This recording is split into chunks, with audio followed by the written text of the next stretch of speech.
You like that, Michael? I did. You like that? It was like a Scottish battle theme or something. Well, welcome back to the Michael Sisco show, everybody. Let's get the audience up a little bit because I know you bring the goods. Last time we had quite a few people when you were on. But if you are watching already, please smash that like button as I turn the privacy on Facebook onto public so that the comments can come through StreamYard. And I'm going to set up entropy. But how have you been? I've been pretty good. The book I'm here to shill for myself today is #1 in psychology and Christianity on Amazon. #1 new release, I should say, so that's cool. And started going back to the gym. First time back since all the COVID stuff started, so I'm in a pretty good mood. How are you doing? I'm doing pretty good. I took like a month off from the gym because after all the I don't know, my head got messed up after all the media pieces. So I was like consumed in just my phone was blowing, like everybody wanted to talk about it for some reason. So it was like if I wasn't actually doing something productive, I was on the phone, which was not productive. It was just it was minutia. It was like mostly gossip from Delaware, to be honest. But you just kind of you nod your head and you're like, yeah, I still care about Delaware politics. Yeah. But don't mention the name. I'm still on the FEC report. But for the record, I hate Delaware. My lips are sealed. And I will not be going back anytime soon. Fair enough. Kid, it's more like likely that I end up in California before I ever go back to Delaware. I don't recommend that. Why is that? The fires? I mean, everything besides the weather, honestly, is not good out here.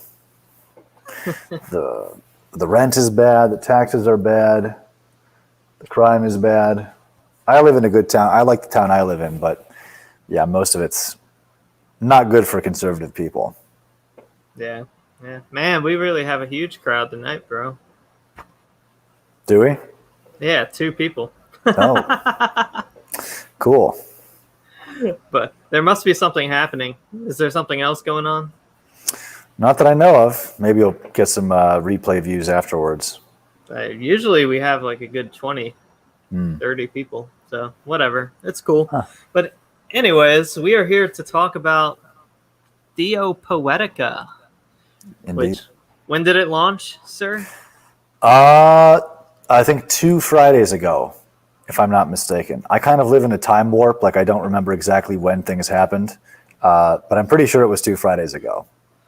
Well, I have the good pleasure to have the not for resale copy. Oh yes. Likewise. Because Amazon, when you order an author copy, this is what they send you before you publish. And then once you publish, if you can still order author copies for like $2.50 a piece, at least for a book this size. But they take weeks to show up for some reason I'll never understand. So other people who order the book are getting it before I get copies of my own book, which is kind of insane. But I was also 201 pounds in that picture. I was a very thick boy. The beard was probably about 15 of those pounds. But I'm no longer quite as large. I'm about 35 pounds lighter than that at the moment.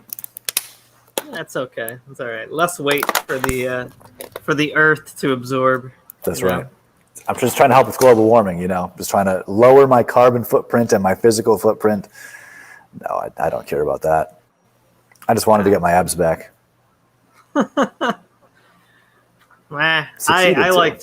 like Taco Bell a little too much. So well, you can eat whatever you want. You just have to make sure you're getting the right amount of calories and protein and fat and carbs and working out. I eat whatever I want. It just has to hit certain parameters. I have burritos every week, burgers every week. You just got to make sure it fits with your goals. Yeah. Well, I don't think I have that Ashkenazi metabolism that you do. So I don't know if that's a thing, but sure, I'll take it. It is now. It is now. Okay. So, Fair enough. Just kidding. So anyways, what motivated you to get into poetry, and then why in the world did you like it so much?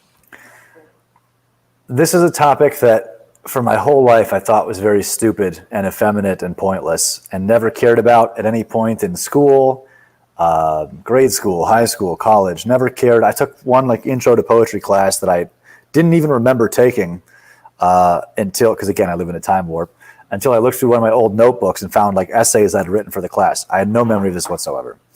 I think it was at Florida Atlantic where I took it, but I could be wrong about that. It might have been in California at UC Santa Barbara.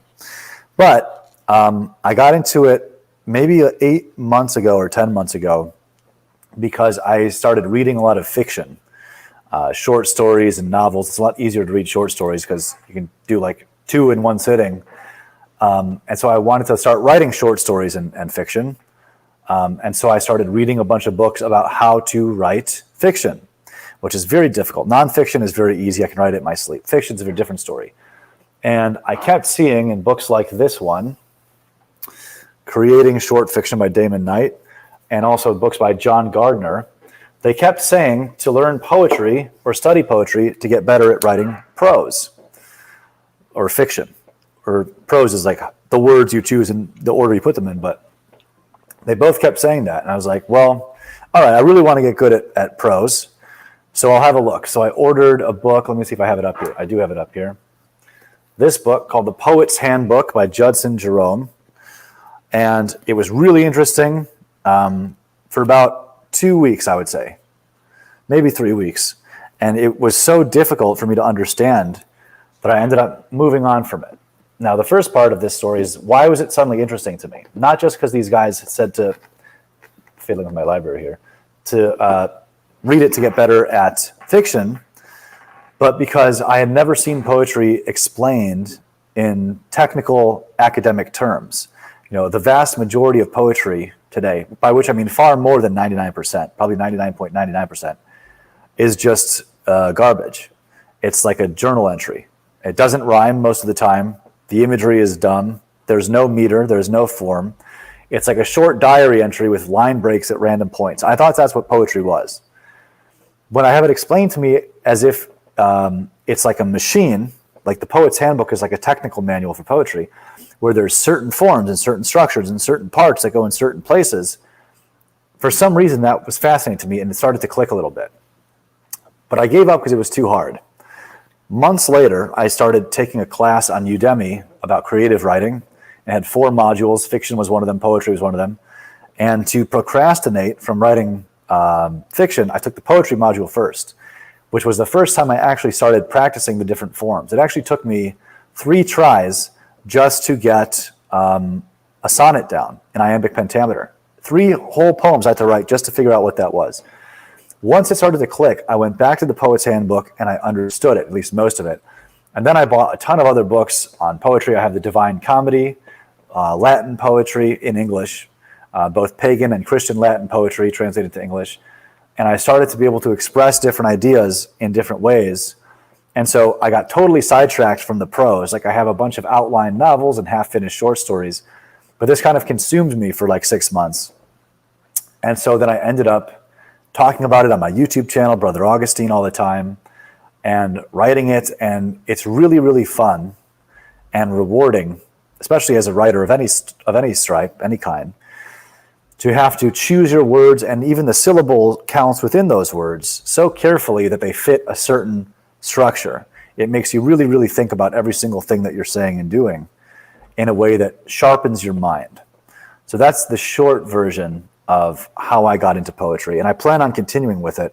I say at one point in this book, Theopoetica, that I would like to submit an entry to the Western canon at some point. This book is not that entry. This book is me learning it, getting over my fear of criticism by publishing it, and just kind of honing my training wheels so that by the time I complete something that I think will be really good, I'll be warmed up, I'll have learned from past pieces, and just see how far I can go with it. You know, Dante didn't write the Divine Comedy for most of his career. It took him, I think, 6 or 9 years to write. But he did that. Actually, he was simping for a married woman. He wanted to prove to her what a good poet he could be. So he wrote the Divine Comedy. So this is the one time in world history that simping actually produced something good for the world. I'm not going to do that, but there might be some impetus at some point that really inspires my inner genius to unfold in some way. And so this is me dipping a toe in and playing around with different ideas and seeing what I like and what works for me, and also what people like to read too, because that's a big part of it, obviously, is making sure the audience actually resonates with what you're doing. Otherwise, you're just writing to yourself. Yeah, well, one of your poems can be summed up as "Women suck, but men are worse." I don't remember. That's like one paragraph in an 8-page poem. That was my takeaway. Okay, it's called "The City," that poem. And "The City" is the name of a poem by Juvenal, an ancient Latin poet. He and Horace were the two really creators of the genre of satire. So Horatian satire is very lighthearted and fun. It's like Calvin and Hobbes, like making a satire of the world, or The Far Side, maybe. Whereas Juvenalian satire is very biting and vitriolic and venomous. So like Stone Toss or like Ben Garrison's cartoons, where it's not supposed to be funny, it's like incisive, it's like cutting. So The City is a Juvenal poem, and as soon as I read it, I was like, I got to do a version of this for myself. Because what Juvenal did in his poem was it was about a guy leaving the city of Rome and then explaining to his friend all the reasons he hates living there and why he's leaving. So I was like, that's awesome. I have to do that. Same thing.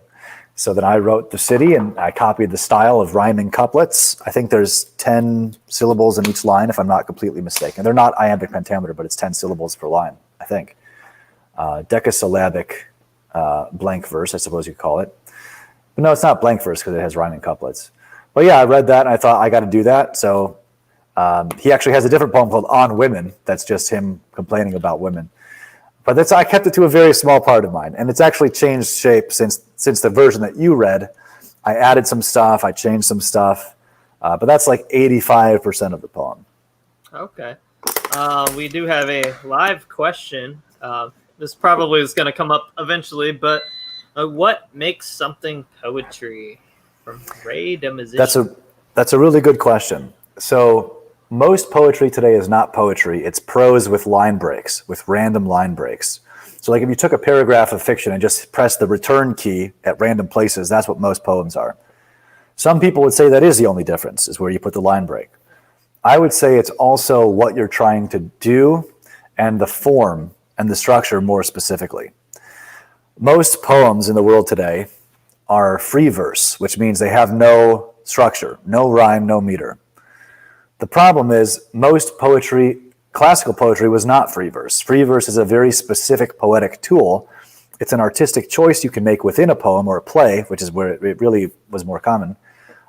Like Shakespeare will have a character speak in free verse at certain points. But poetry is supposed to have meter, which means, so poetry is made of feet. Feet are not syllables. Feet are units of poetry. Where's my camera? There we go. So pentameter, iambic pentameter, is 5 feet, 1, 2, 3, 4, 5, penta, meter, 5 feet, and those feet are iambs, or iambic, meaning there are 2 beats of unstressed and then stressed. So like da-da, da-da, da-da, da-da, da-da is iambic pentameter. If you go on Reddit and look at their horrifically bad poetry, you're not going to find a single person writing an iambic pentameter. The big subreddit there is called Poetry Critics, if you want to look for how bad things are, where everyone's uploading their own stuff. And the comments, no one ever criticizes anything besides me. That's why I was banned from it for a while. Everyone's always like, wow, this is so inspiring, this image. You described this leaf with such vivid detail. Who cares? I know what a leaf looks like. I don't need to read about what a leaf looks like, or how the green of the leaf is like the green of the tree frog. It's like, this is retarded. I don't care. That's not what real poetry is. If you read Shakespeare and Dante and Longfellow and Kipling, or anybody really, anyone before the modernist movement, before Ezra Pound and his cohorts, that's not what poetry was. It served multiple purposes, but we can get into that question later. The short answer, what makes poetry, I would say the form, the deliberate form chosen for the piece. Yeah, I think I would agree with that. I too took a poetry class at one point. So, but it's your book. It's like, I need to write poetry. Why did I stop? Because I did it as a hobby, but I never published anything. But it was definitely a hobby. At some point, I think maybe in my high school years and early college, I would sit down and do it.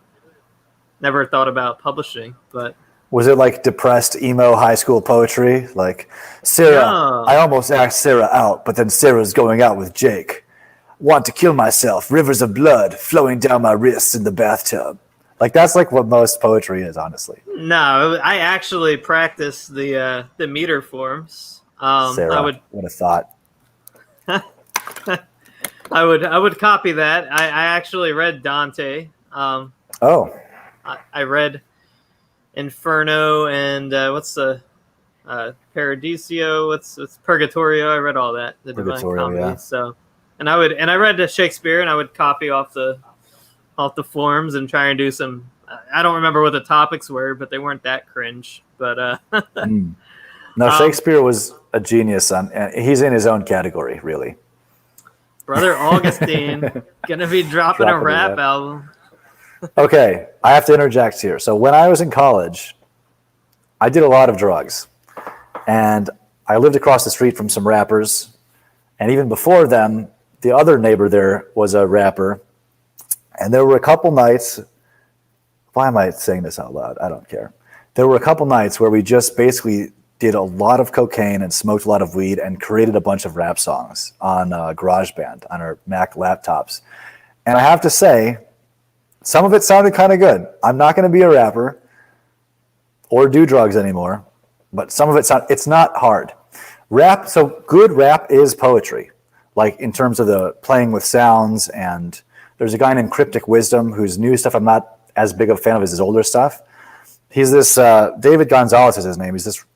He was unknown. Like, he was so unknown when he started rapping that you could like comment on his stuff on Facebook and he would respond to you directly.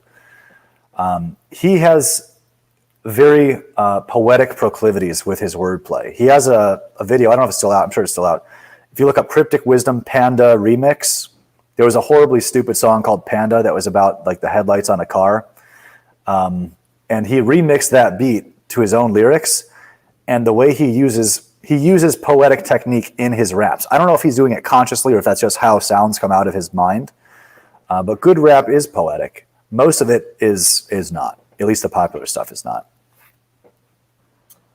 Nice. Peter Handelson. I haven't seen.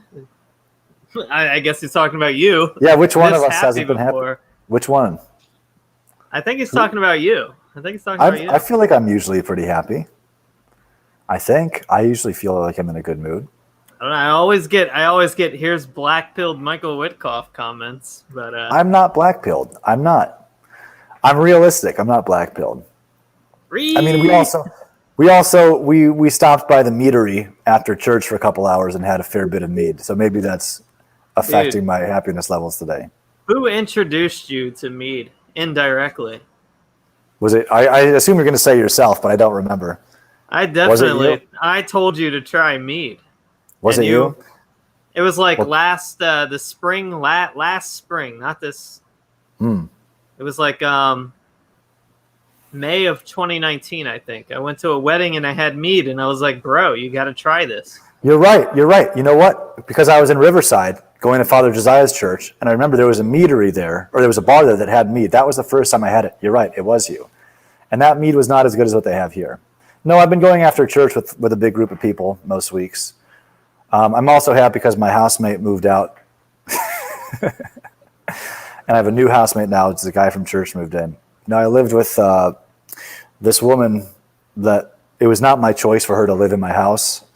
And I went through the whole course of a marriage in 3 weeks, basically, where you start off like trying to communicate and like get along with each other and make compromises on stuff. And then it very quickly just falls apart into like, please take your face and just remove it from my vicinity as far away as it can go. We reached that point with each other very quickly, and thank God she's gone. So that's probably also one reason why I'm happy now. I did not want her here. Well, how many poems did that produce?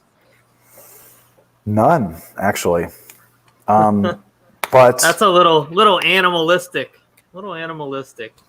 no, I mean, it's not like we were hooking up or anything. In fact, when she moved in, I sat her down and I told her when she moved in, we're not going to be hooking up. So I don't know what your intentions are. No. I was referencing your I was skipping ahead where you talked about the different levels of poetry, and so complaining about another person would probably be level 1, maybe. Yeah. Well, it depends on what form the poem would take, the vital level, if you will. No, that produced nothing, but it did reinforce my lack of interest in getting married or living with somebody, and it actually closed off this loop that had been open 6 years ago. She and I talked about dating a long time ago, and it didn't work out. And it always kind of bothered me that it didn't work out. And then after living with her for 3 weeks, I was like, oh, it really wasn't me. You are childish and immature. It had nothing to do with me. So it's nice to have that door closed. It's not like I sat around thinking about her, but then seeing her move in, I was like, oh, I guess I'm going to have to deal with all this now. But enough about that. Enough of that. I feel like I'm in a pretty good mood most of the time. I'm not black-pilled. I just see things for what they are. And the Bible itself, King Solomon wrote in Ecclesiastes, what is it? He that acquireth wisdom acquireth sadness, or something like that. He that acquireth knowledge, something like that, where the point is the more you know, the more depressing your outlook on the world kind of gets. But I don't think I'm black-pilled. I really don't. Yeah. I know black-pilled people. They're sitting in their room getting high all day, and I'm not doing anything like that. Yeah. Nah, that's cool. That's cool. Don't get all defensive, Michael Witcoff. I've been attacked. I gotta, make my point here. Peter hasn't even he hasn't said anything since then. But I also don't have my glasses on, so maybe I'll look different. I've never been on a video without my glasses. I just have contacts in today. Maybe that is what it is. But I know this is probably more suited for a classroom, but could you go over some of what the different forms and meters are and which ones are your favorite? And Sure. So the different forms are basically different tools. Like if you're a painter, you have different colors to choose from, and you're going to choose the colors that best communicate the message of that piece that you're working on, right? So you choose the tools based on your intended outcome. So for poetry, you choose the form, or you can also just choose a form and play with it, which I did plenty of times. But usually free verse, so no form, is for something emotional. Because when free verse is used properly, in Shakespeare, for example, in plays, the whole play might be in one baseline form, like iambic pentameter, which he often did, and different characters will speak in different meters in Shakespeare's plays that are relevant to them in some way. So when a character breaks into free verse, break of meter, it's when they're overwhelmed with emotion, so that the text on the page matches the emotion of the character, as if it's so overwhelming that they just break out of themselves and they just start bubbling and gushing, right? So that's what free verse is supposed to be used for. It's not supposed to be diary entries on Reddit. A sonnet is a very specific form that obviously Shakespeare used a lot. In fact, one of the types is named after him, a Shakespearean sonnet. Petrarch also has a form, and then Spenser has a form too. Excuse me. So sonnets are usually love related. A lot of Shakespeare's sonnets are about how it's selfish to die without having kids, which is kind of funny. It's something I noticed when I read his book, The Complete Sonnets and Poems of William Shakespeare. It's a shorter book than you'd think, considering how famous he is. All of his first sonnets, at least 10 or 20, are all about don't die without having kids because you're selfish and your genes will die with you. So one of the poems in my book, the second one, Posterity, is a response/update to Shakespeare's sonnets. Something like heroic couplets is what a lot of epic poetry was written in. A heroic couplet is a couplet is 2 lines that rhyme. So the city is couplets, bam, bam, bam, bam, A, B, B, C, C, D, D. That's often done for epic poetry like the Aeneid and the Odyssey and things of that type, at least in their original language. And then there's a very specific form called terza rima that I think is only something Dante did, where it's interlocking. So it's like A, B, A, B, C, B, C, D, C. And if you read the Divine Comedy, the character Dante is walking. He's traveling in the poem from place to place. He's not always walking. Sometimes he's on a boat. Sometimes Virgil's leading him somewhere. But that back and forth interlocking poetry matches the walking of the character. It doesn't rhyme in English, unfortunately, but in Italian you can hear the back, left, right, left, right, left, right. So the form, it's supposed to be a holistic or totalitarian thing where everything is taken into account. It's the character, what the character is doing, what emotion is being expressed. All of that relates to the form that you should choose.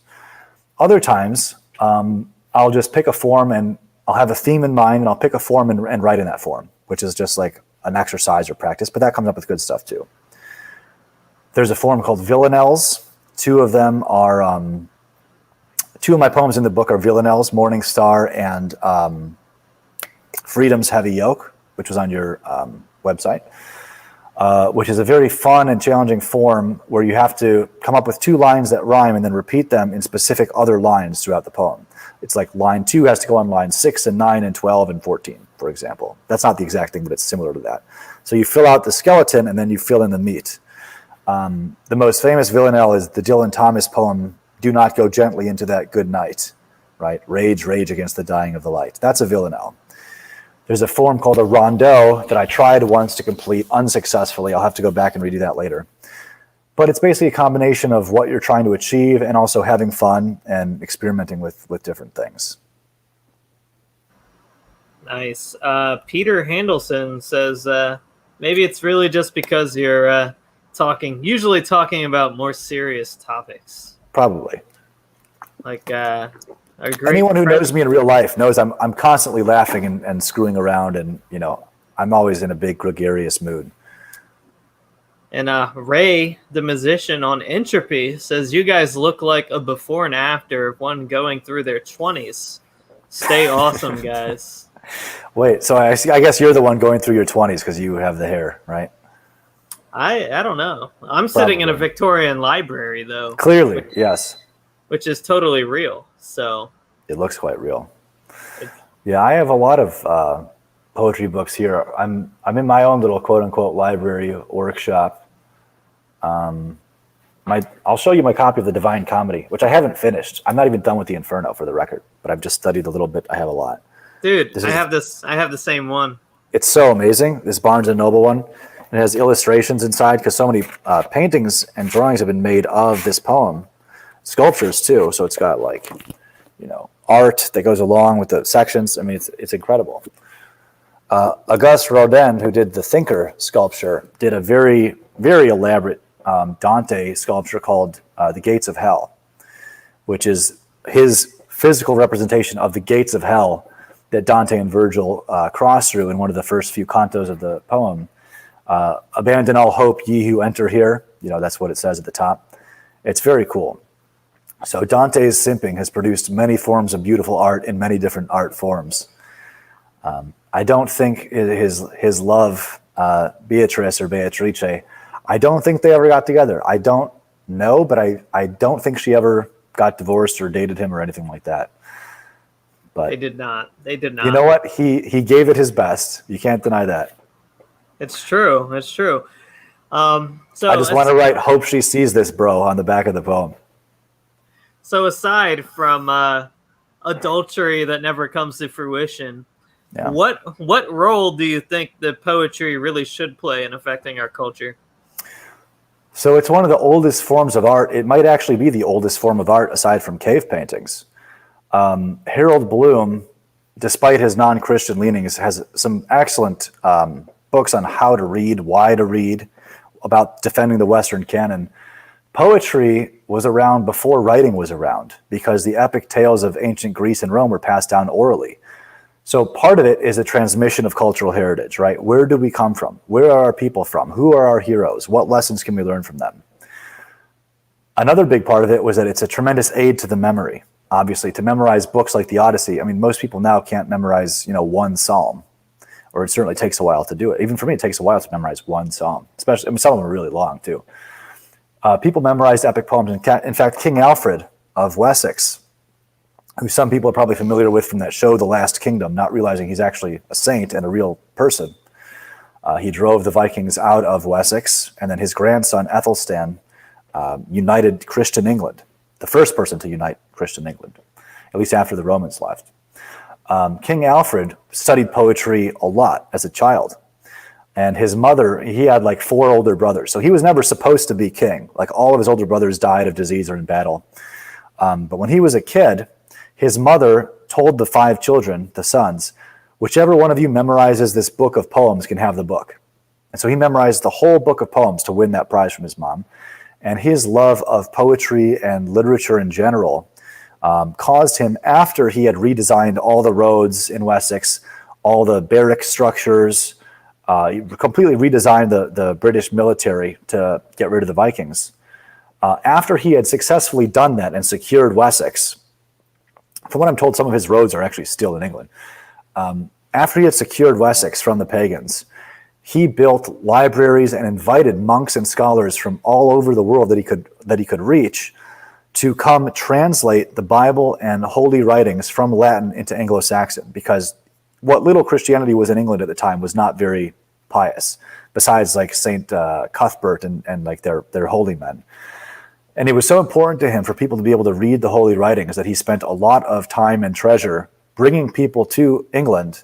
It wasn't called England at that time, to Wessex, just to translate stuff like poems and books and commentary on the scriptures, and the scriptures themselves, of course.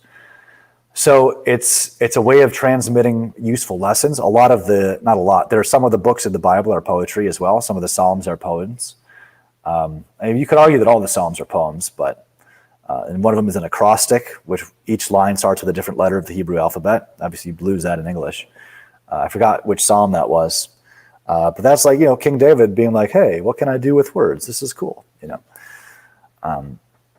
So let's see, what do we talk about? Cultural transmission, aid to the memory, can help you learn new languages. Obviously, like I can't read a word of Latin. I tried to learn it very briefly a couple years ago. But it's there to help you. It's supposed to be helpful. Like all art is supposed to be able to teach moral lessons as well, which most American art now has nothing to do with that, right? It's at the second level of art that I describe it in the essays at the end of this book, where it has logos, like it has order. It has logos with a small L, but not logos with a big L, right? It has logos in that it's structured. Movies have 3 acts. That's a form of logos, right? We have this act, this act, this act. These are the order of the emotions we want the audience to feel. But if you don't have something important you're transmitting, it's just escapism and distraction and a way to make money. It doesn't do anything for people. Like, when was the last time you saw a Hollywood movie and we're like, okay, I now have something that I can apply to my life to solve a problem in a successful way? That doesn't exist.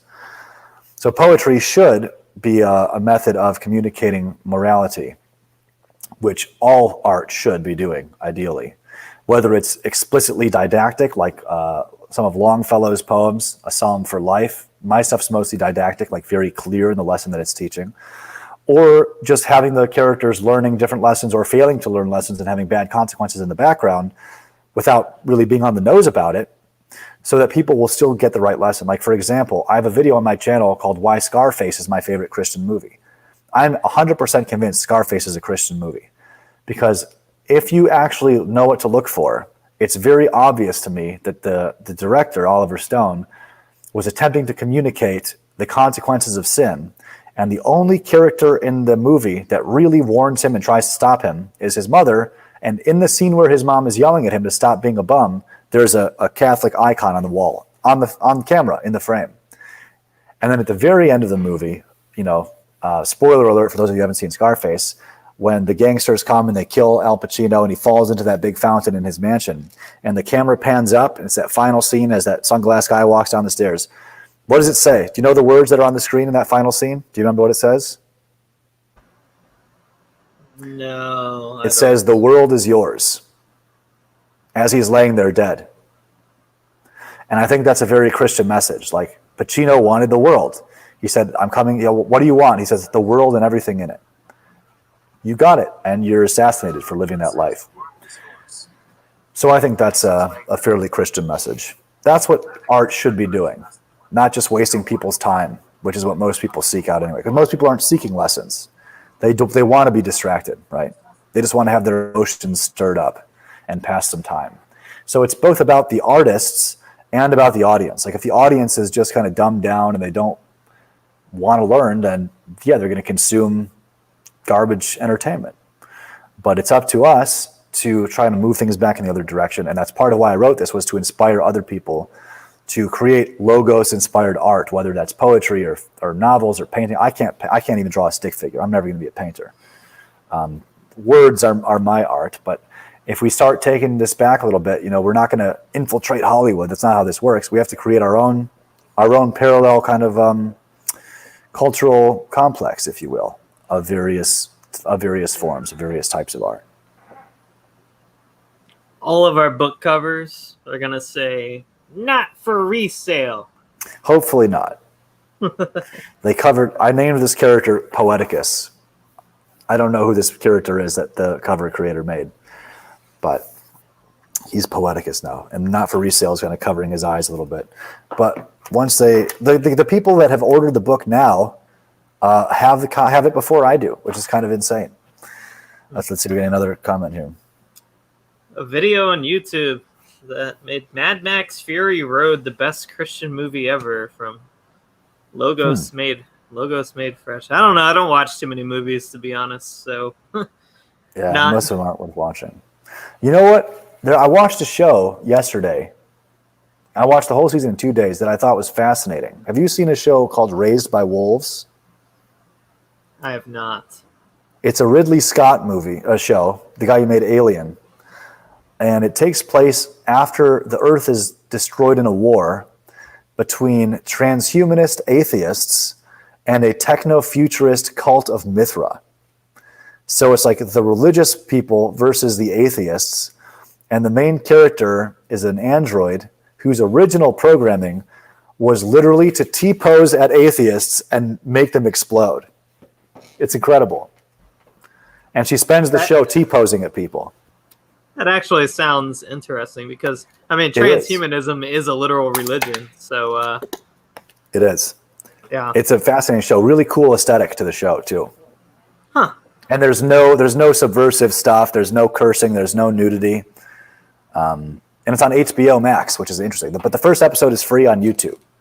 Nice. And it's kind of like Dune / Star Wars kind of aesthetic. I made the mistake of thinking that the movie Dune would be like as epic as the book. Haven't read the book. Oh, really? You serious? I hear good things though. They're remaking the movie, aren't they? Well, I hope the remake's better than the the original. But no, the book is fantastic. You should definitely read it. But So I hear. Which is on the St. Edward's Book Club reading list, which is occasionally I'll post a link, but if you guys really want it, just send me an email. Anyways, one of your poems, which is called Cincinnatus, I felt like it embodied the kind of the messaging that I've been putting out there as it relates to statecraft for like the last 2 years. And it was embodied in this one little poem. And nailed it. I was wondering, would you be open to reading Cincinnatus? Sure. Right now. Sweet. Sure. I haven't looked at it in about a week and a half, but let me find it here. I have my notes on stuff I changed. Above the Sea.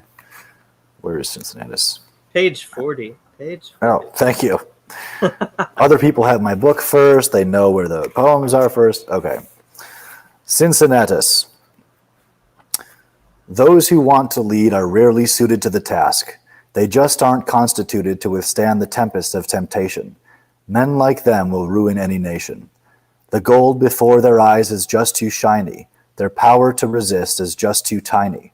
And all their scruples seem to disappear the moment young and nubile flesh appears. Such men are drawn to power like a moth unto a flame. Of crown or of the cloth, it makes no difference to such men. They all forget that pride precedes an awful fall. But there is a type of man who's fit to lead, and he won't make your state or nation bleed. And you won't find him prancing on TV or dancing like a fool with some celebrity. And you won't find him begging for your vote or promising a pauper your new coat. And you won't find him practicing his speeches or reaching for your wallet as he preaches. He's playing with his children in the yard and teaching them about the sky and stars. He's married to a woman soft and kind, and politics is farthest from his mind. And so it goes, the cycle then repeats. The qualified are rarely the elites. And if you didn't, if there is no better argument for monarchy. I don't know if that's what you're trying to make, but like it wasn't what I was trying to say necessarily, but even in your reflections on it, I can't remember the guy's name. Cincinnatus. It's a well-named poem. Yeah. He came to lead from duty. It's like he never wanted to, but it was his duty to do it, so he did it, and that's why he was good at it. And he had no interest in doing it other than it was his duty to do it, and his country needed him. Twice. So Rome made Cincinnatus dictator twice. Once for 2 weeks, and then again later for 3 weeks, where he came in to win a battle and solve a problem, and then immediately left and went back to his farm with his wife. George Washington used the code name Cincinnatus amongst his generals. That was who he identified himself as being, or identified himself with. So he had been a statesman before, so it's not like he was just some random farmer. But he literally did not hang on to power for one single minute longer than was necessary for the problem to be solved. He didn't want power. He didn't seek it. He didn't set up his family to be like a legacy dictatorship or whatever. He probably didn't even really want to do it. But when duty calls, if you're the guy for the job and your country wants you, it's like, okay, I'll do it. I don't want to, just so you all know that. And then one of you is going to have to do this afterwards. But he was the best guy for the job. He did such a good job as dictator, they made him dictator again. Yeah, the paradox here is these people that don't want to do it are exactly the people that we need to be doing it. Exactly. And it's so frustrating, but it's, our system is designed to impede, basically. It attracts seek power. It attracts people that are seeking power, and those are the people that we really don't want. No, and if you actually take a look at the politicians that have spent their lives in office, most of them are objectively failures as human beings. They've never actually succeeded at anything. The cities or regions they rule over have gone to basically turn into the third world under their watch, but they continue to get rich regardless. Like look at Pelosi, look at Maxine Waters. These aren't serious people. They have no qualifications to lead. Everything they touch gets destroyed.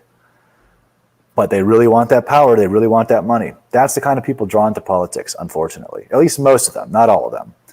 But people see, an easy payday, regardless of whether I do a good job, as long as I say the right words and service the right masters, sure. And that's not a sustainable system. Yep. We have a Instagram Egirl alert. Bronwyn's in the chat. I'm kidding. She's not an e-girl. She has a very wholesome channel. What makes a girl an e-girl? Just being on the internet? What's the qualification? I don't know. I have no idea. I don't know. I think of an e-girl as like a girl who wears a revealing outfit on camera and like flirts with the audience for money. Oh no, that's not her. Okay. I think Fuentes would say she's on the internet, but he probably would. Does she breathe?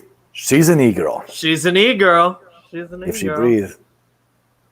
I don't know, Bronwyn. I don't really. Oh wait, she's in the chat, isn't she? The same media chat. Okay. She is. She's good. She's got a good. She always has good, wholesome Orthodox content. It's good. Okay. She said, "Oh dang, I got called out." Well, I'll tell you this: if I ever do get married someday, which is incredibly unlikely, it will not be to some pure-hearted peasant Orthodox girl raised in the village like most guys on the internet want. It will be to an ex-degenerate who has changed her life, because that's someone I'll connect with. I have nothing in common with people who never had a dark past.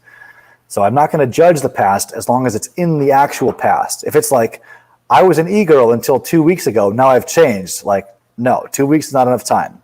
When it's been 2 years and you've shut down your e-girl channel and you've repented and you've confessed about it and you've made a concerted effort to change, then talk to me. That person I'll get along with.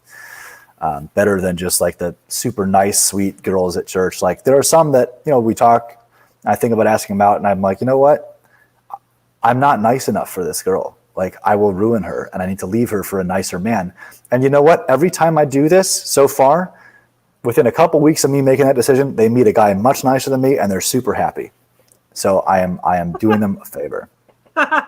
Your past was Jewish, right? I mean, my ethnicity is Jewish. My past was as a Freemason and a polyamorous occultist, Luciferian kind of hippie, drawing satanic sigils on my body and creating my own spirits and putting them in crystals and just all that silly satanic stuff. I was way into all that stuff. Once you're sober, it looks different than when you're not. But I have repented many times of all that stuff. Not like they teach you that in Judaism, but I mean, I guess depending on where you go, they probably do sometimes. But no, I was raised Reform Jewish, which is like the Protestant of Judaism, where it's like female rabbis and whatever, left-wing secularism. Nice. So I wasn't like seriously Jewish, but I mean, I was bar mitzvah and everything. Bronwyn is reverse simping for you, bro. She's like, oh, yeah. I got the transformation story. Okay. Well, you get in line with the other ex-e-girls, and you can. I'll let you spit your game at me. I'll let you do your sales pitch. Let me know what you're bringing to the table, and maybe we'll talk. And I'll tell you this: as long as we're on the topic of women, let me tell this to the audience. If you go out there and loudly and publicly proclaim that you will only date women of a certain ideological and behavioral purity standard, that, by the way, you yourself don't meet, for the record, you're not going to find women who meet that standard. You're going to find women who lie to you about it because they don't want you to judge them and cause them emotional distress. So a lot of guys, they meet a girl, they're like, wow, she shares all my values. How could I have known that 2 years later she would be cheating on me? It's because she never shared your values.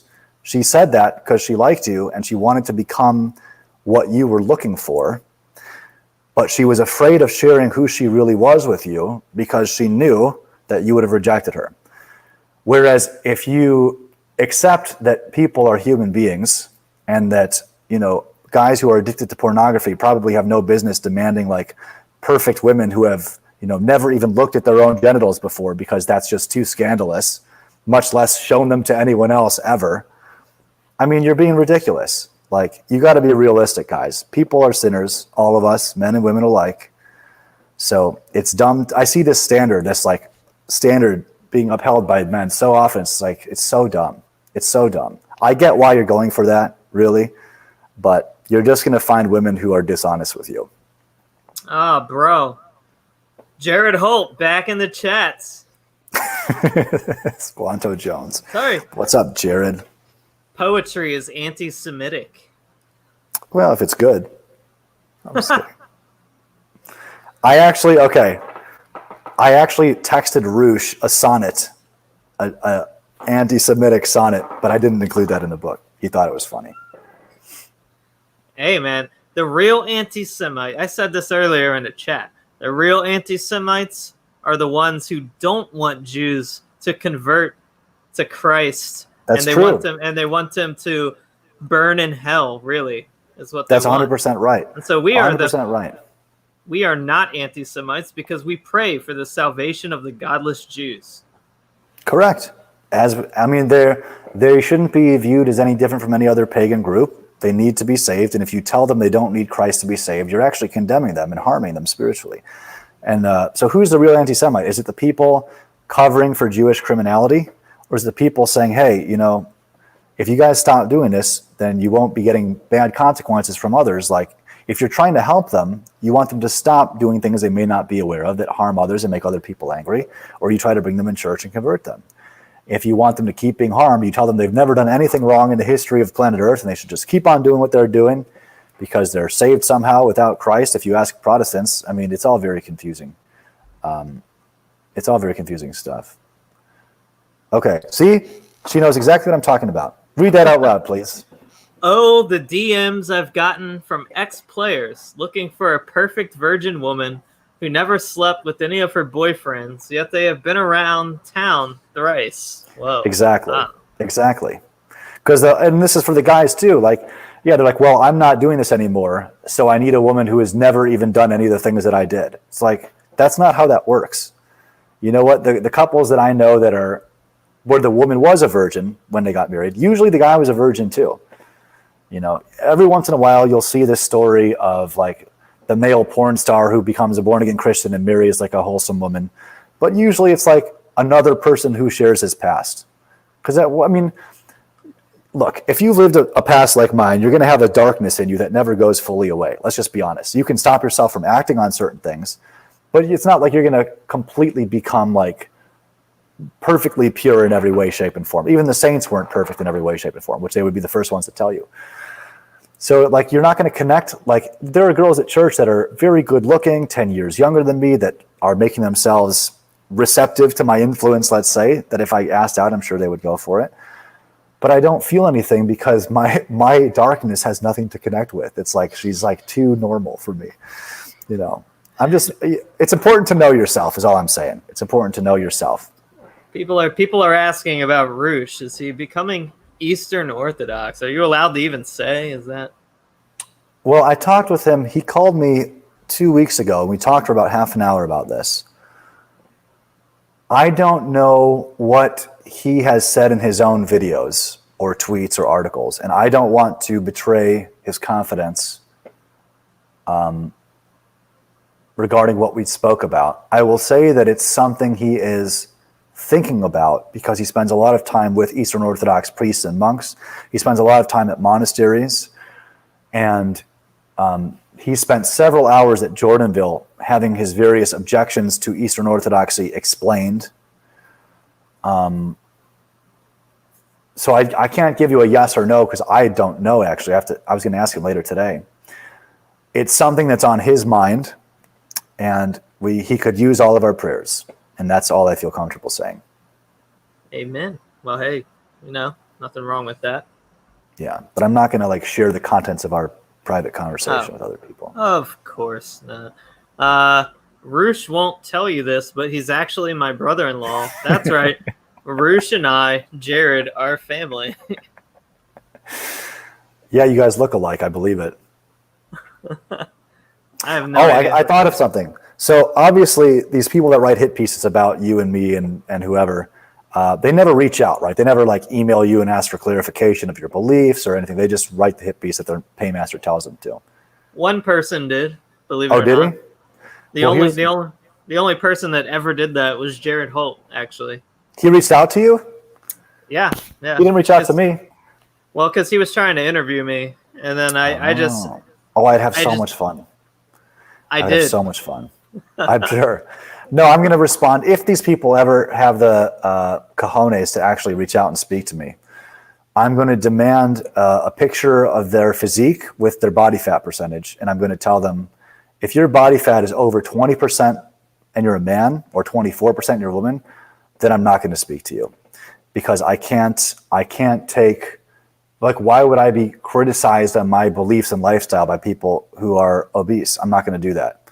Like, they have to demonstrate to me that they're at least serious about their own lives before I like give them some authority to judge my life.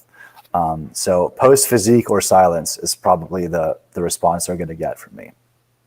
Very like Bronze Age pervert style. Yeah, Bronwyn's cheating on you already. She's like, so if I go to Jordanville, I might bump into Rosh. Bronwyn, you told me that this was in your past, and I feel like our relationship, it was going so well, and 24 minutes later, you're cheating on me already. This is what I was talking about. This is why no e-girls ever.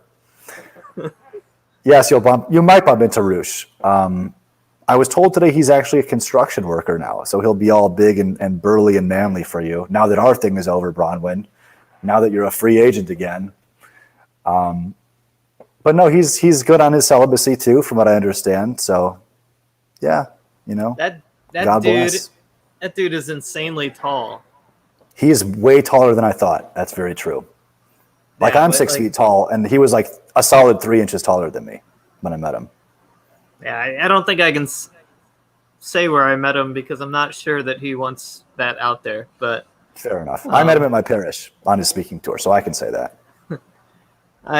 Well, yeah, I met him in D.C. I can say that. But Yeah, that's fair. Sorry, Michael, but I took the bloat pill. I might have 30% body fat, but I can throw an Atlas stone. Okay. Okay, you know what? If a journalist can lift or throw an Atlas stone, I would make an exception to my body fat rule, because the big guys like Thor Bjornsson and those dudes, like, they have high body fat, but they're also some of the strongest people on earth. So as long as you work out. Oh, see, now she's backtracking. I'm sorry. You ended it, Bronwyn. Don't come crawling back just because Rosh is celibate now, okay? Oh, okay, she's loyal to me. She's loyal to you. We'll see about that. We'll see. If you make it 36 minutes this time instead of 26, maybe we'll have something to talk about. I think it sounds like she's paying for her own ticket to California. You know, the women who have visited me all paid for their own tickets so far. I have not paid for a ticket yet. Based? And this is going to sound really bad, so keep in mind this was back in my secular lifestyle. But I also made them sleep on the couch once they got here, after flying out on their own dime. Because I can't sleep with another person in the bed. Actually, one girl flew out from Montana in my Christian lifestyle. She spent a weekend here. She wanted to sleep on the couch so as not to tempt herself. She was also lying about her lifestyle, which I sniffed out relatively quickly, so that didn't work out. She gave me this whole speech. Michael, I desire you so much, but I know God's ways are better than our ways. And then, of course, like 2 days after she goes home, she's like sleeping with some guy. I was like, I knew it. I knew it. Here's why it didn't work out with her. I'll tell you. I was a Protestant at the time. I knew this girl from like 7-8 years ago. She knew me in my crazy player phase. Okay. Like, she probably rarely saw me with clothes on. But I didn't hook up with her. We were just friends. I lived in a clothing optional hippie commune, for those of you who didn't understand my last comment. So most people were naked. That's when I knew her, but we were just buddies. We didn't hook up or anything. 3 years after that, she reached out to me for some reason. She hadn't talked to me for a while on Facebook, and we just got on a video chat, and we talked for like 2 hours. I don't talk to anybody for 2 hours. I can't even talk into a camera for 2 hours most of the time. But I was like, oh, that's interesting. Like, maybe there's something there. Like, I don't talk to women for 2 hours at a time, or even my own family. So then we kept talking.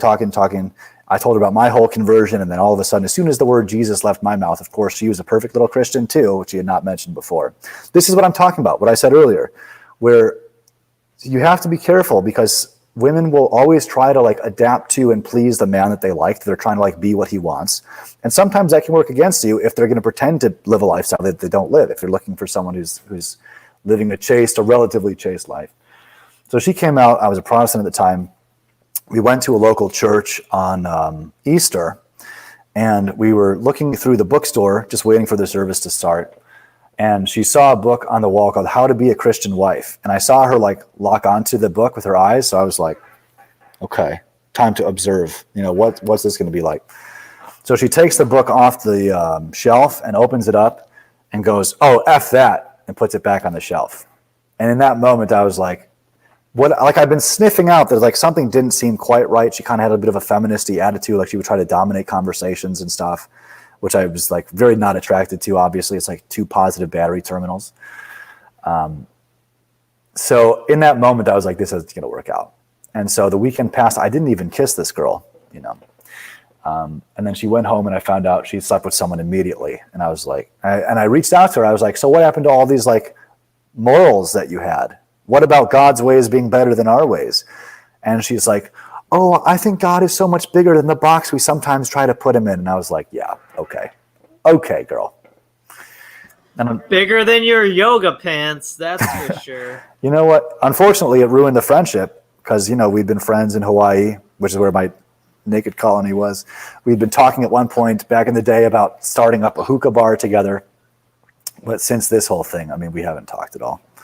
Yeah. So. Well, Bronwyn says, if you do a 40-day akathis to Xenia with me, then you're a keeper. Sorry, Bronwyn, I'm more interested in your friends.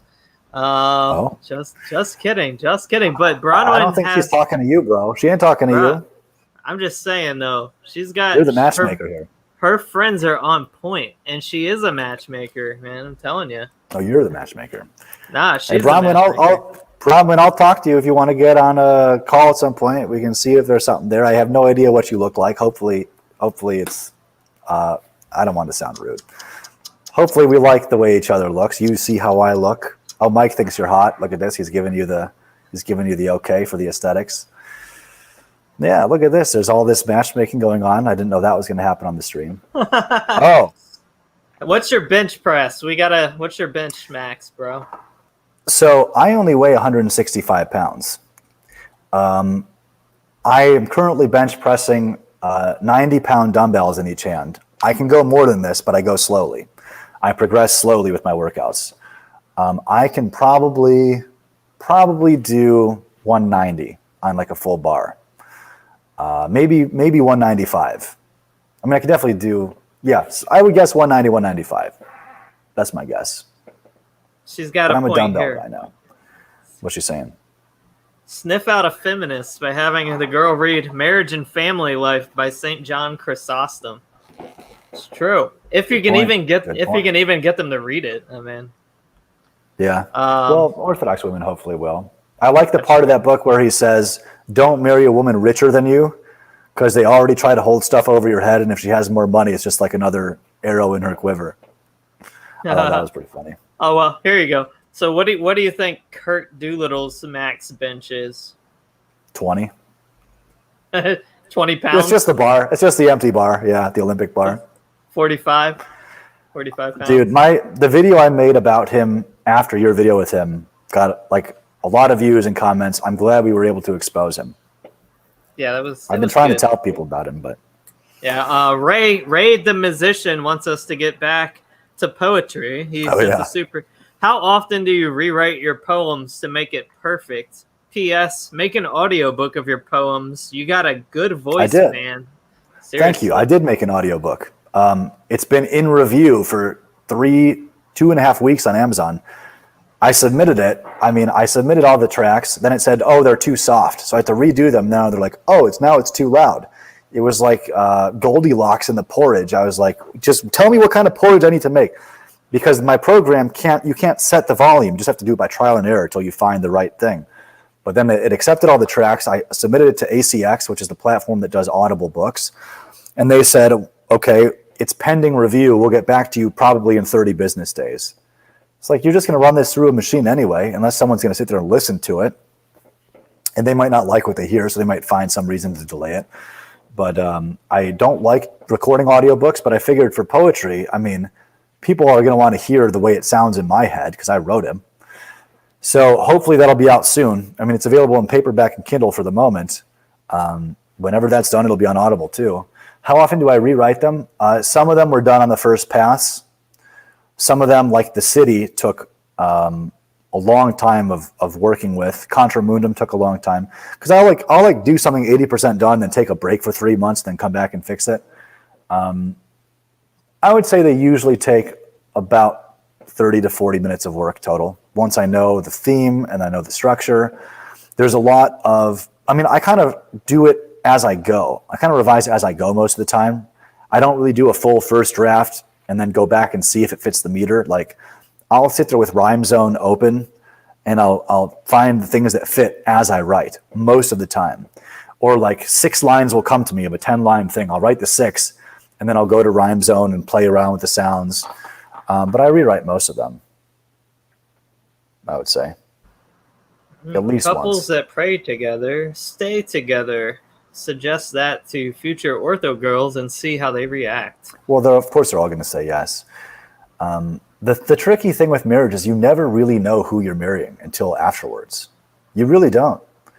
And I know a guy who's Orthodox, whose wife stopped having sex with him, and they didn't have sex for 7 years.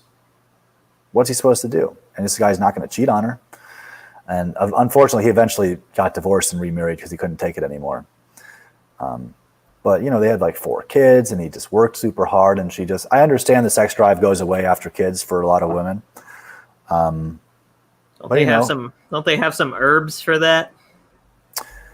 Ideally, you don't want to have to look, if you reach a point with your wife where it's like, the Bible says you have to have sex with me. Like you're already done, bro. Like she's going to resent you. It's not going to be fun. She's not going to be, how do I say this politely on camera? She's not going to be physiologically prepared without the use of additional substances of some sort or another. What you want is to be the kind of man that is actually attractive, like raw attraction, I think. Not like, okay, I'll do 3 days of labor for you in exchange for like 20 minutes of sex, dear. And she like, begrudgingly accepts that and just like lays there like a starfish, but hates you for it the whole time. That's not what you want. That's not what you want.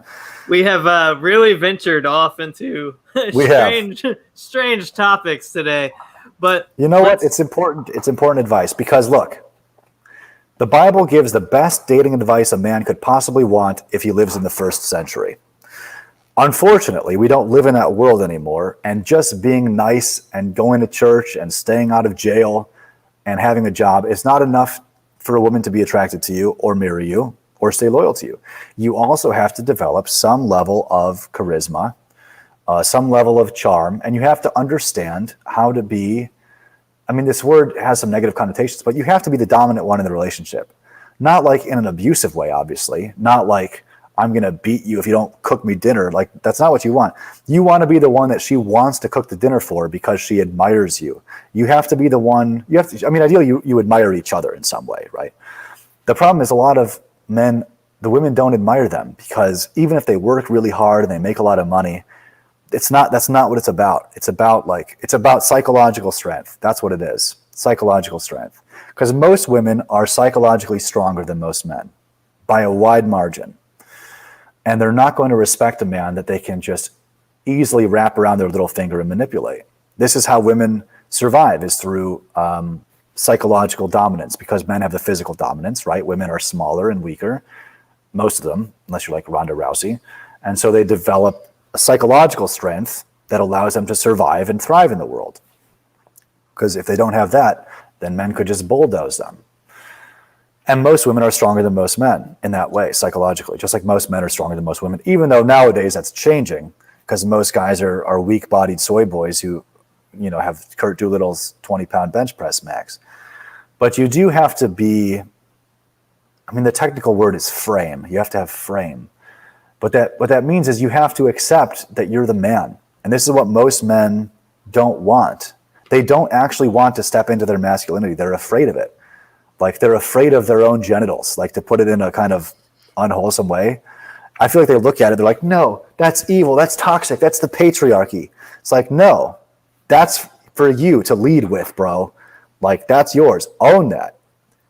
And this, as stupid as this all sounds, it's only in response to how weak and effeminate most men have become, where they have to accept that being a man is not the same thing as being a woman.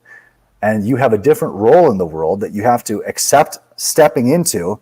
Because not only will you never develop into a full man if you hate masculinity, but you're never going to attract a woman either. And if you somehow manage to attract one by some accident, she's not going to stay attracted to you for very long. Men and women are different. And if men refuse to accept it because they believe in equality too much or they want to be little male feminists, which by the way, a male feminist is just a weasel who's using a strategy to try and get laid. That's all male feminism is. They don't believe in it. They think it's going to help them get laid. The fact that it doesn't work and they keep trying is beside the point. They think it's going to help. When you accept that the man was placed as the head of the family, see, what she's saying is absolutely correct here. She gets it. Should we read it? Sure. True masculinity, godly masculinity, should inspire a woman to submit our respect and love. She knows he's a protector and accepts him as leader and priest of the home. That's right.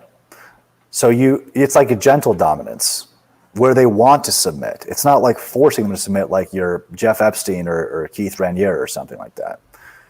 Because if the submission that is not given is not really real, you know what I mean? It's just like how God works with us. It's like you can't force a conversion. He can offer you his grace. He can invite you. He can say, look, I'm the king of the universe. It would be great for you to follow me. It would work out really well for you. You don't have to. God's not going to force you to follow him. And a godly man should be a reflection of Christ, which is saying, look, I'm the one that's ultimately in charge here. This is how it goes. and I hope that you will follow me. And it'll be great for you if you follow me. It'll be great for both of us. But you don't force it. Like, I never forced women to do anything. Like, I think that's probably why I was able to live the lifestyle I was, because I was like too non-judgmental, actually, in the other direction. Like, yeah, you should be a little judgmental, but I was like completely non-judgmental. Like, look, and I would always say to them, like, here's my lifestyle. And I would say this like verbatim, like, I have a great time with you. And if you want to spend time with me, that would be great. But, I'm not going to change for you. And if you don't want to accept this lifestyle, then I wish you the best. So I kind of still have that attitude, but now from a godly perspective instead of the other perspective. But I feel like that's the kind of gentle dominance you should have. Like, you know who you are. You're not going to compromise on it. And it works out for everyone if people will follow you. But you don't force anything. What's your favorite psalm? As long as we're on the topic. I mean, I say at least 3 of them a day. 51 is the one I say the most, right? Have mercy on me, O God, according to thy great mercy. That's the one that I think is the most common in our prayers as well, in our services. So sure, I'll go with that one. I say Psalm 16 in the morning. I also say 63 at night. I say at night, as part of my prayer rule, I say 51, then 63, and then I kind of rotate the third one. Now, when you say 51, are you talking Septuagint or? Whichever one starts with "Have mercy on me, O God, according to thy great mercy." Yeah, that's Psalm 50. According to thy great compassions, blot out all my transgressions. Is it 50 or 51? I don't know. It's 50, my phone says 51. All right, my phone is a liar. We will wrap this up soon, but this guy. This guy's hilarious, man. Jared Holt, was a male feminist to hook up with girls. Next thing you know, I'm reading the patristics and getting woke on orthodoxy. Now I think I know who made the Jared Holt is Orthodox meme last time. So if you could go ahead. Yeah, he memed Jared Holt in some like Russian garb.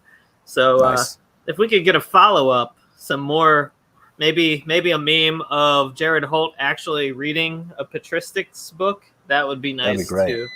So we'll get that up on Twitter. How did your conversation with him go? Jared? Yeah. He just sent me an email with like 15 questions that were all Did you answer them? No. I would have answered him. I would have had a great time. Well, they were all like, he was trying to trick me. I just sent. Is it like, when did you start worshiping Adolf Hitler? Was it like that level, that tier of stupidity? No, it was stuff like, I remember one of them was. I would have been like 2018. No, just kidding. It was like, so you attended the Straight Pride Parade. Did you know that the organizer was a violent right-wing like extremist or whatever? I'm like, people are so stupid. Yeah, he's probably not even writing these questions. I just sent him a comment about George Soros and how he's terrible for American workers, blah blah blah, and then he's like, so you're not going to answer my questions? And I went at him. I was like, so you're not going to include my statement in your article? And I just that's why you just got to send post physique. Yeah, I just basically I was like, you're a fake journalist. You're dishonest. I was like, if you don't put this in your article, blah blah blah. And he did. He put it in. But nice. So shame worked. Yeah. Interesting. And I sent it. He was like, my dude, I need this by 2:00. And I was like, okay. So I waited until 1:59 and I sent it. Passive aggressive. I like it. Yeah. Well, they're journalists. That's what you got to do, man. That's what you got to do. Just tell them to get a real job. Let's end on some final words from you. If somebody wanted to venture into poetry, what would you tell them? Do I have the book here? Of course not. Oh, it fell down. Venture into poetry, I would say get a book called How to Write Classical Poetry by Evan Mantyk, Mantyk. He runs the Society of Classical Poets, which is the only website I know of where classical poetry is written. A few of the poems from my book are on that website, and that book is very good. Yeah, I'd say that's the place to start. How to Write Classical Poetry by Evan Mantyk. It's really, really solid stuff. Nice.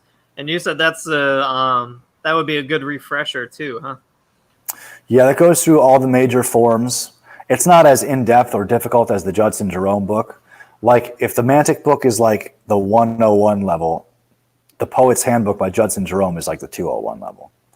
I read those in the other order, but I should have read them the proper way first. Hey, I think I'm gonna pick it back up, and hopefully I can find somebody to publish it. Hopefully. If only you knew someone who had a media website. If only I knew. Deep into your network there. Yeah. If only I knew of a website called saintsedwardmedia.com that would publish my poems. That would be nice. On my YouTube channel, I offered people the Saint Ephrem the Syrian Prize for Excellence in Poetry. I told people, send me your poems, email them to me, and I'm going to read them on Pascha and announce the winner on Pentecost if there's a good enough one to win, where I'll send them an icon of Saint Ephrem because he was a poet.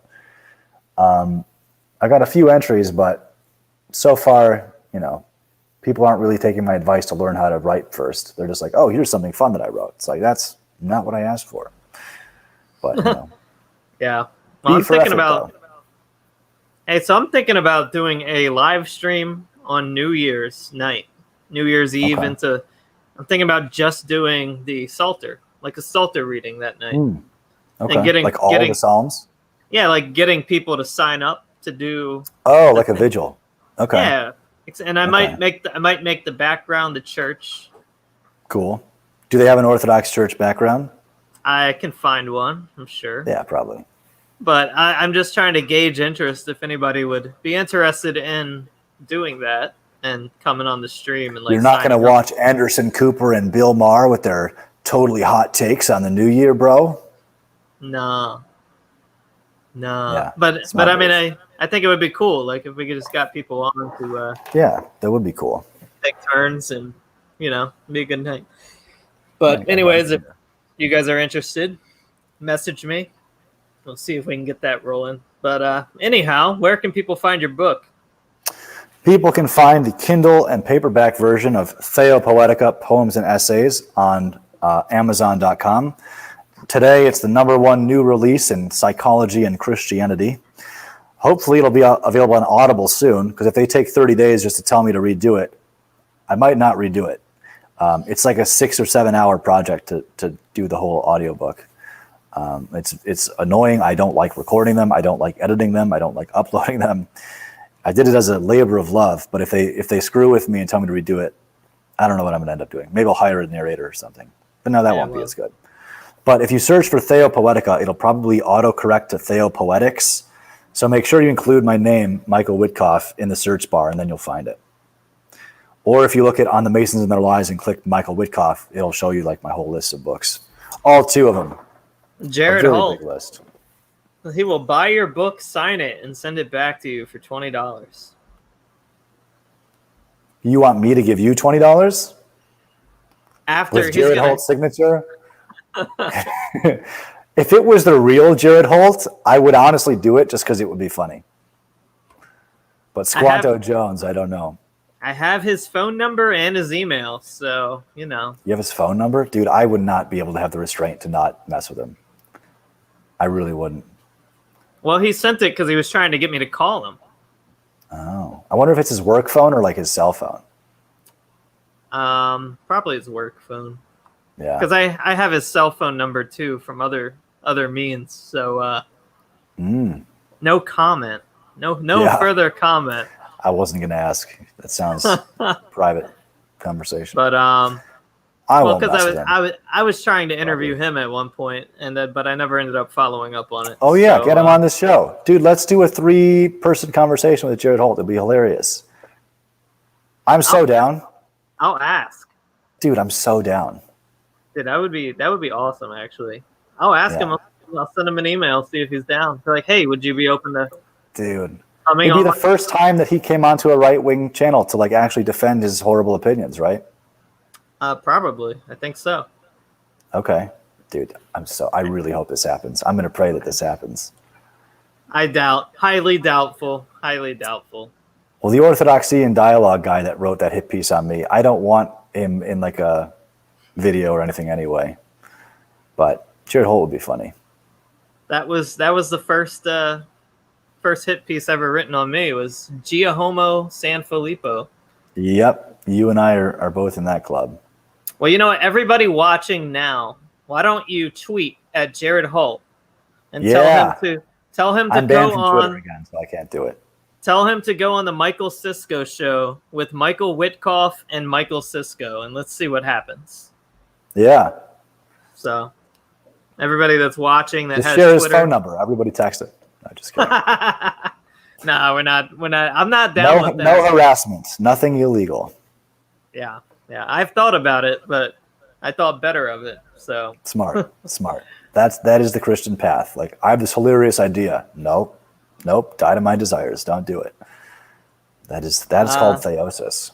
When did Gia Homo write a hit piece? That was what, 2 years ago? Again, time warp. I'm not sure, but that sounds about right. Yeah, I think that was like 2 years ago. Giacomo San Filippo versus Jared Holt. Dude, okay, hold on. What if we invite each of them on to talk with the two of us on the same day, and then we just like connect them with a video stream with each other and have nothing to do with it?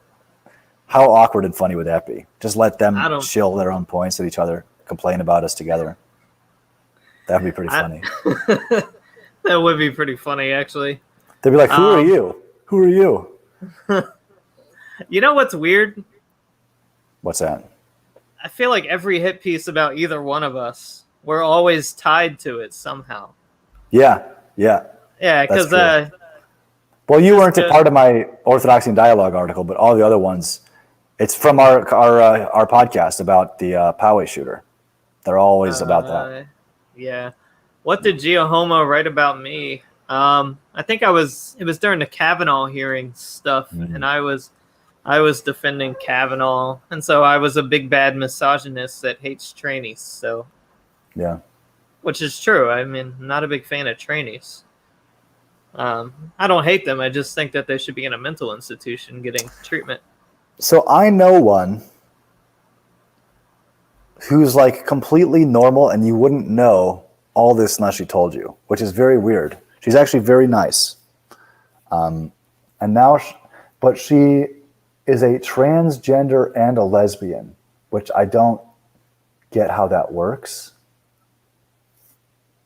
Because like she dates women, but she is a woman, but she's transgender. So wouldn't she technically just be a transgender straight man? I really don't know. It boggles the mind to think about. But she's really nice. So it's like I don't have any personal hatred towards individuals, but you know. What about Blair White? Well, Blair White blocked me on Twitter because I said that you cannot be transgender and conservative. It's just impossible. And well, technically you can't be transgender, period. Like you're a guy or a girl, unless you have like a genetic mutation. It's true. But he did not like what I had to say and blocked me. She. Wow. Getting a little progressive over there, man. Well, you did it too, so you know No, the girl I was talking about is a female. But is trans into a male? Apparently. I honestly never talked about it with her. I just heard it through everyone else that the two of us knew. She never brought it up, never made a political point of it. I don't mind people like that. Like, look, you have your struggle. I wish you the best. My thing is just like don't force it on other people, you know? Yeah. Well, that radio musician John Miller said the same tweet, and she got mad. It was actually in that thread that she blocked me from. So listen to this. You guys are all using the preferred pronouns. It's a dude. Right, Blair White is a dude. Let's not feed this delusion by pretending otherwise. So when I got my psychology degree, gender dysphoria was in the DSM-4 as a treatable medical illness. And now it's out of the new one, as far as I know, and the American Psychological Association will ban you from practicing, or the people involved will, if you dare suggest that this should be treated, because the treatments work, and by the way, most of them age out of it anyway. If you dare suggest anything besides surgery and hormones that ruin these people's lives, you're not really allowed to practice. This is why I don't work in my field of education. Yeah, well, this is a subject for a totally different episode. But I feel like I said all I have to say on the topic. I don't know. It's but, not. but It's you not know, something I spend a lot of time thinking about. Years ago, I actually had a psychologist on. Before I had the podcast, I was like live streaming, not really knowing what I was doing, and but maybe I can get him back on sometime. So we'll see. But it would take some courage on his part. So, anyways, thanks for coming back, Mr. Witcoff. Thank you, everybody, for watching. I do have a show coming up Thursday. I can't remember who the guest is, but anyways, see you guys Thursday night at. I have a terrible memory. I can tell you in a second if I look at my calendar. Hang on. Well, thank you for having me, Mike. My relationship with Bronwyn was a real roller coaster tonight. We got together. She cheated. We maybe got back together. I don't know. You got to be Christian and forgive her, okay? Yeah. But actually, Thursday night we're having. But it was with my friend Rosh. Maybe if it was a total stranger, it'd be a different story. But anyways, Thursday night is comedian Irina Skaya. I don't know. This should be interesting. She's funny. But we're talking about the death of comedy. So anyways, see you all Thursday. See you guys.